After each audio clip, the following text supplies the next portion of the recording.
म्हणजे त्यावेळी गुरुजी आपण म्हणत होतो त्यावेळेस विचारतो, गुरुजी आपण लग्न केव्हा करायचं, म्हणजे कोणत्या वेळी करायचं, असा प्रश्न गुरुजींना विचारतो. गुरुजी म्हणतात, शाळा सुटल्यानंतर आमच्या घरी चल, तुला प्रश्नाचं उत्तर देतो.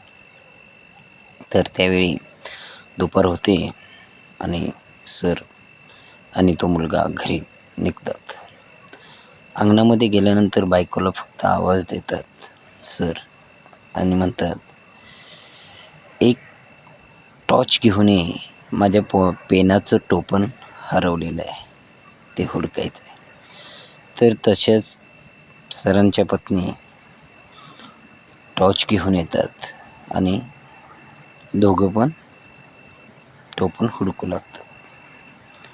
त्याचवेळी तो मुलगा म्हणतो, मला काय प्रश्नाचं उत्तर भेटणार नाही, मी निघतो. त्याचवेळी सर परत बोलवतात त्या मुलाला आणि सांगतात, बायकोला प्रश्न विचारतात, अगं मी तुला भर उन्हामध्ये टॉर्च घेऊन टोपण हुडकायसाठी बोलवलं, तू काही प्रश्न विचारायच्या आधी, तुम्ही वेडे आहात का असं म्हणायच्या आधी, उन्हामध्ये कोण टॉर्च लावतं का असं म्हणायच्या आधी तू टॉर्च कसा काय घेऊन आलीस.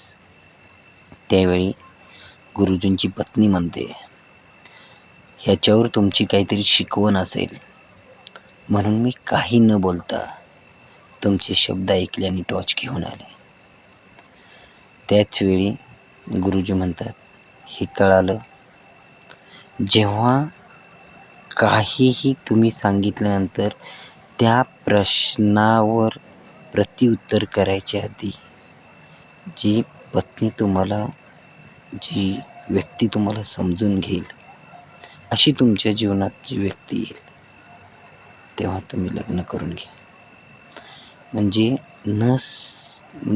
न संशय घेता, न हे करता, आपल्याला समजून घेणारे असेल त्याच्याशी तुम्ही लग्न करा. म्हणून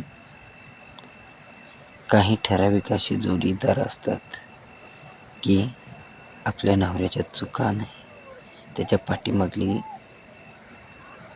धोरणं ओळखतात, म्हणून ती मेड फॉर इच अदर इंग्लिशमध्ये म्हणतात, अनुरूप जोडीदार असं म्हटलं जातं. खूप दिवस आपला व्हिडिओ नव्हता म्हणून बोलत होता,